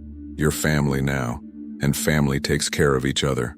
Agent Torres approached with a blanket for Lily and bottled water for both of them. "We're going to need detailed statements from all of you, but that can wait a few hours. Let's get you to the hospital, get you checked out and cleaned up. Then we'll do the formal interviews."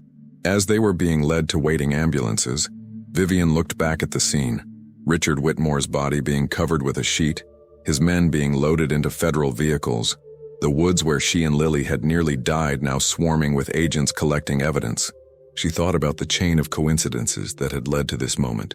Choosing that specific bench in the park, noticing Eleanor signing, deciding to intervene rather than remain invisible. Any different choice? Any small variation? And none of this would have happened. Richard would still be alive, still corrupting the company, still getting away with murder. But it had happened.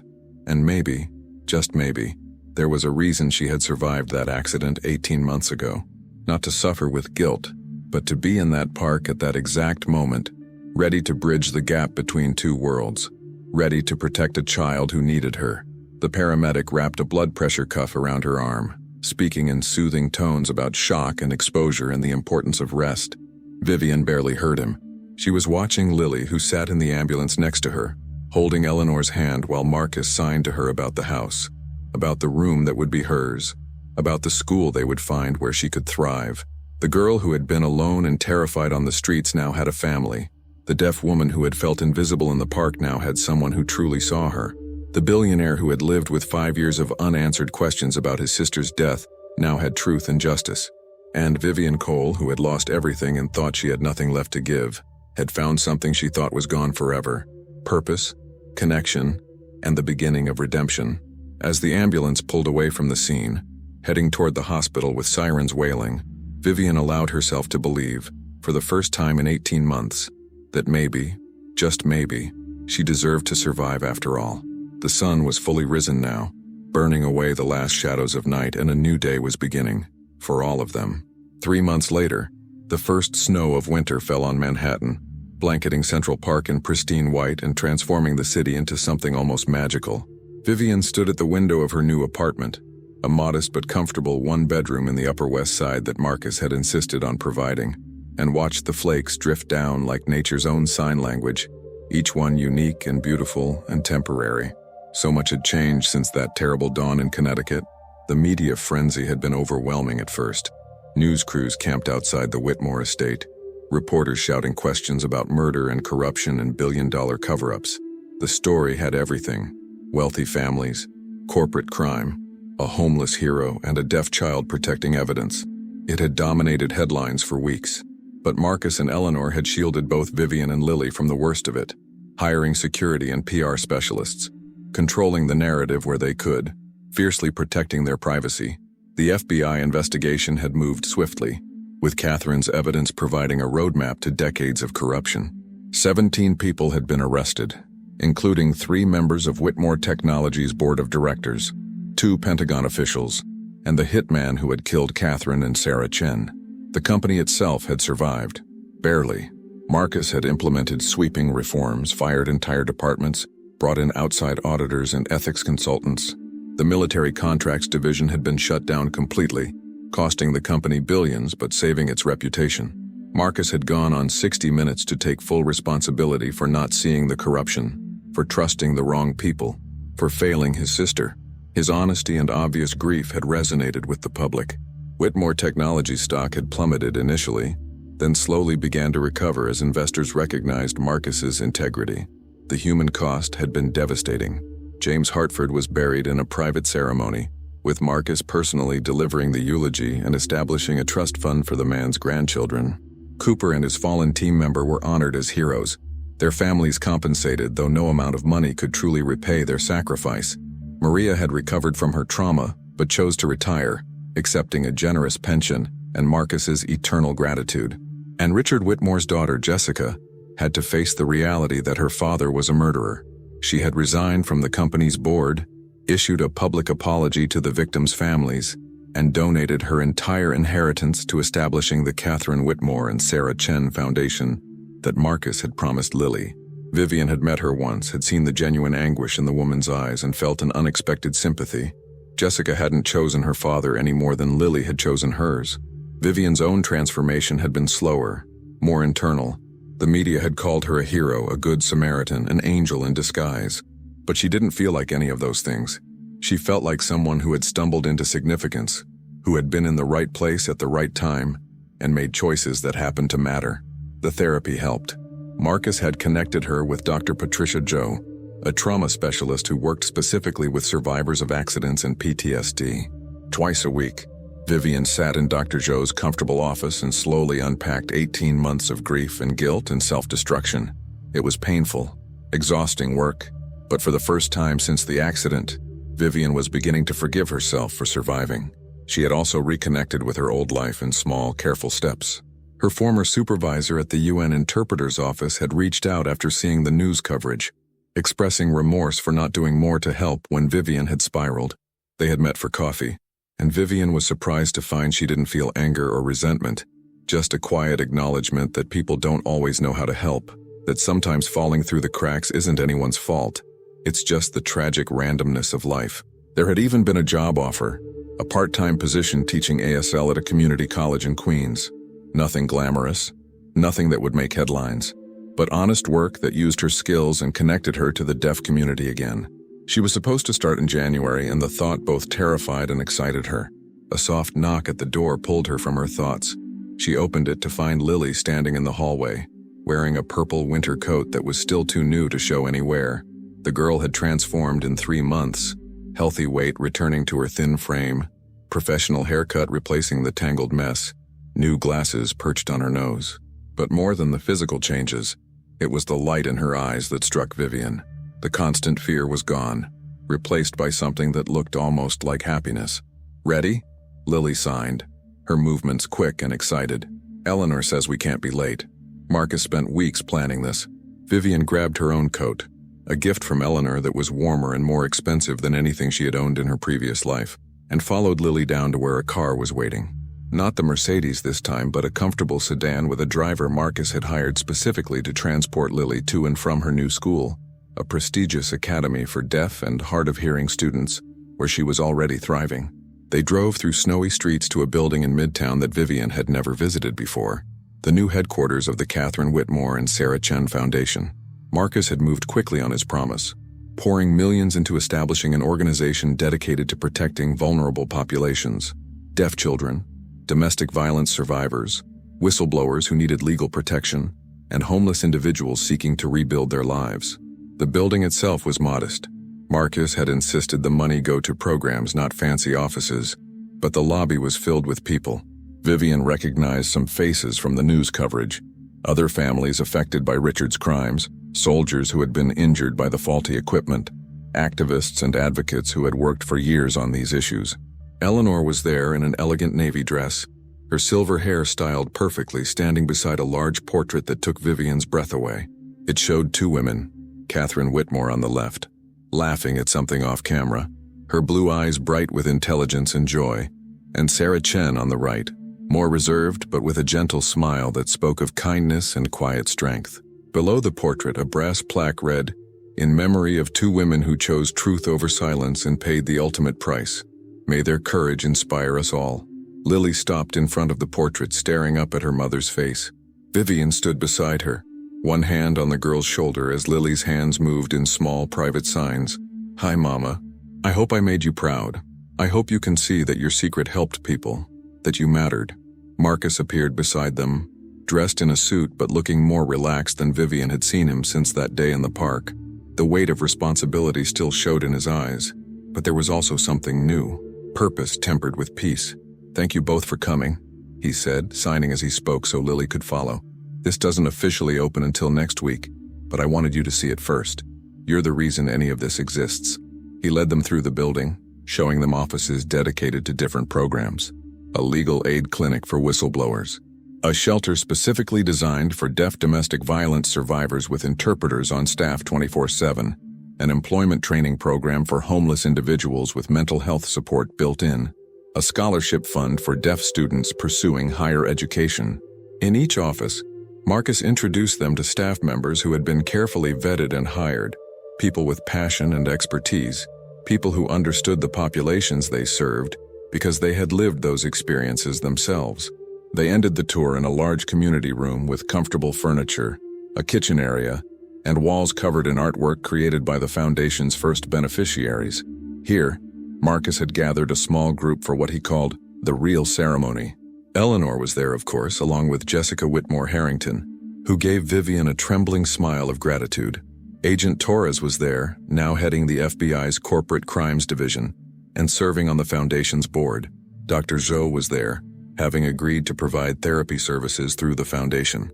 Maria was there too, having come out of retirement to volunteer as a Spanish interpreter. And there were others, families whose lives had been touched by the Foundation's work in just 3 short months. A deaf teenager who had escaped an abusive foster home and found safety in the Foundation's shelter. A soldier who had been injured by faulty equipment and was now receiving support for his medical bills and legal case.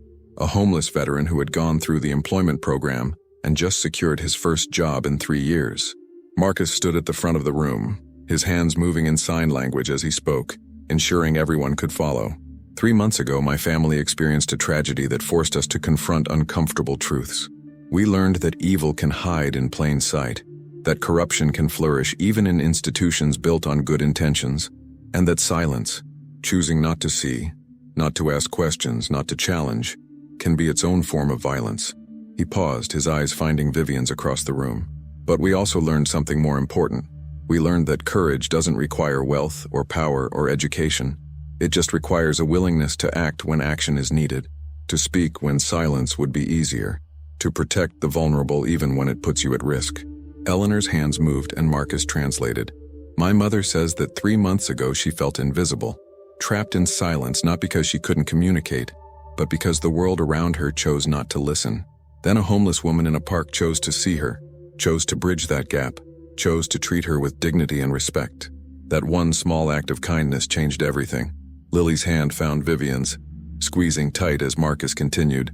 The foundation we're opening next week isn't just about money or programs or services. It's about creating a world where people see each other, where vulnerability isn't exploited, where truth matters more than profit, and where everyone, regardless of their circumstances, has someone in their corner. He pulled out an envelope, not Catherine's this time, but a new one, and handed it to Vivian. This is for you. A contract if you'll accept it. We'd like you to serve as the Foundation's Director of Deaf Services and Community Outreach. It's a full-time position with full benefits, and it would involve designing and implementing programs, training staff in deaf cultural competency, and ensuring that our services are truly accessible. Vivian stared at the envelope, unable to process what she was hearing. A real job, a career, a chance to use her skills in ways that mattered. It was everything she had lost and thought she'd never get back. I don't know if I'm qualified, she whispered, her voice breaking. I've been off the streets for 3 months.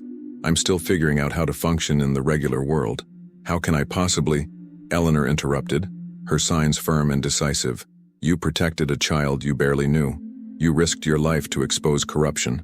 You survived 18 months of homelessness and still maintained your humanity, your compassion, your willingness to help others. If that doesn't qualify you to lead programs helping vulnerable populations, I don't know what does. Lily's hands moved urgently. Please say yes.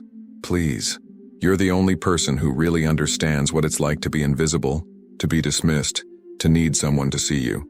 The people we help, they need someone like you. Someone who's been where they are. Vivian looked around the room at all these faces, people who had been broken by tragedy and were choosing to build something meaningful from the wreckage. She thought about the woman she had been 3 months ago, sitting on a park bench believing she had nothing left to offer the world. She had been so wrong. Yes, she said, her voice stronger now. Yes, I accept. The room erupted in applause, and people moved forward to offer congratulations. But Vivian's eyes found Eleanor, who was crying silent tears of joy, her hands signing simply. Thank you for seeing me. Thank you for everything." The celebration continued for another hour. Food was served, stories were shared, connections were made. But eventually, as afternoon turned to evening and the snow continued to fall outside, people began to leave. Vivian found herself alone in the community room with Marcus, both of them looking at the portrait of Catherine and Sarah. "Do you think they'd be proud?" Marcus asked quietly. "My sister Lily's mother. Do you think they'd approve of what we're doing?" Vivian considered the question carefully. "I think they'd be glad the truth came out. I think they'd be grateful that their deaths led to something meaningful. But mostly I think they'd want you to forgive yourself." Marcus turned to her, surprise flickering across his face. "Forgive myself? For not seeing the corruption sooner? For trusting your uncle? For all the things you couldn't have known or prevented?" Vivian's voice was gentle but firm. "I've spent 18 months drowning in guilt for surviving an accident I couldn't have prevented. Doctor, Joe keeps telling me that guilt is only useful if it motivates change. But beyond that, it's just self-punishment disguised as honor. Catherine and Sarah made choices, brave choices, knowing the risks. Their deaths aren't your fault. They're Richard's fault. And the best way to honor them isn't to carry guilt. It's to keep doing what you're doing, creating change, protecting others, making sure their courage mattered." Marcus was silent for a long moment, absorbing her words. Then he nodded slowly. "When did you become so wise?" "I'm not wise. I'm just tired of carrying weight that isn't mine to carry." Vivian smiled sadly. "And I'm learning, slowly, that surviving doesn't require a justification. Sometimes living is enough." They stood together in comfortable silence, two broken people who had found unexpected purpose in each other's pain, watching the snow fall on a city that kept moving forward, indifferent to individual tragedies, but somehow still holding space for small moments of grace. Outside, a taxi pulled up, and Lily emerged with Eleanor, both loaded with shopping bags. They had spent the afternoon at FAO Schwartz, Lily's first trip to the famous toy store, Eleanor signing excitedly about all the wonders they had discovered. The sight of them together, the elderly deaf woman and the young deaf girl, communicating in their shared language with such obvious affection, made Vivian's heart ache in the best way. This was family, not the one she had been born into, or the one she had built with her career, but the one she had found in a park on an autumn day, born from coincidence and crisis and the simple choice to see another person's humanity. Marcus checked his watch. "I should get home. Jessica's coming for dinner. Our first family meal since everything happened. It's going to be awkward and probably painful, but we're trying to figure out how to be a family again after everything that's been destroyed. That's all any of us can do," Vivian said. "Try." She walked with him to the door, where Eleanor and Lily were waiting. The four of them stood together in the lobby, beneath the portrait of two dead women who had changed all their lives, and Vivian felt something she hadn't experienced in years. Contentment. Not happiness exactly. There was still too much pain, too much loss, but contentment. The quiet knowledge that she was exactly where she needed to be, doing exactly what she was meant to do, surrounded by people who saw her and valued her and needed her. Eleanor's hands moved in a final sign before they left. "See you tomorrow?" "Tomorrow," Vivian signed back, and every day after that. As they departed into the snowy evening, Vivian remained in the lobby looking up at Sarah Chen's face in the portrait. She thought about the woman she had never met, the mother who had sacrificed everything to protect evidence, who had asked her daughter to carry an impossible burden. "I'll take care of her," Vivian whispered, even though Sarah couldn't hear. "I promise. Lily will never be alone or invisible again, and I'll make sure everyone knows what you did, what you risked, how much you mattered." The building was empty now, quiet except for the hum of heating vents and the distant sounds of the city outside. Vivian locked the front door and took one last walk through the foundation offices, imagining the lives that would be changed here, the people who would find hope and support and second chances. She thought about the chain of events that had led to this moment, every choice, every coincidence, every tragedy that had brought her from that park bench to this building. If she had chosen a different bench that day, if Eleanor had stayed home, if Lily had given up and thrown the envelope away, any variation and none of this would exist. But it did exist. Against all odds, despite all the darkness and violence and corruption, something good had emerged. Not because the world was just or fair or kind, but because a few people had chosen, in small moments, to do the right thing even when it cost them everything. As Vivian left the building and stepped into the snowy night, She pulled out her phone and opened the photo app. There was only one picture saved, taken by Marcus 2 weeks ago at Lily's birthday celebration. It showed all of them together. Marcus and Eleanor, Lily and Vivian, Maria and Dr. Joe, even Agent Torres. Everyone smiling, everyone alive, everyone connected by shared trauma and chosen family.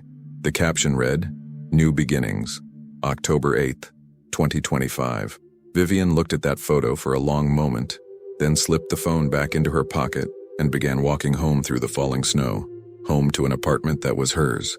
Home to a job that gave her purpose.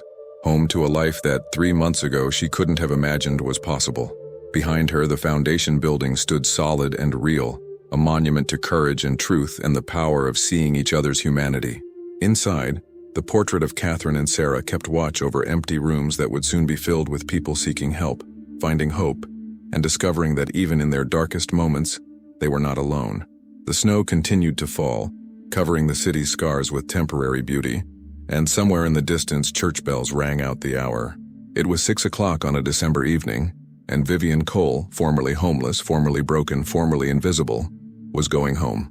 The street ahead of her stretched into the snowy darkness, uncertain and full of challenges yet to come, but she was no longer walking it alone, and that made all the difference.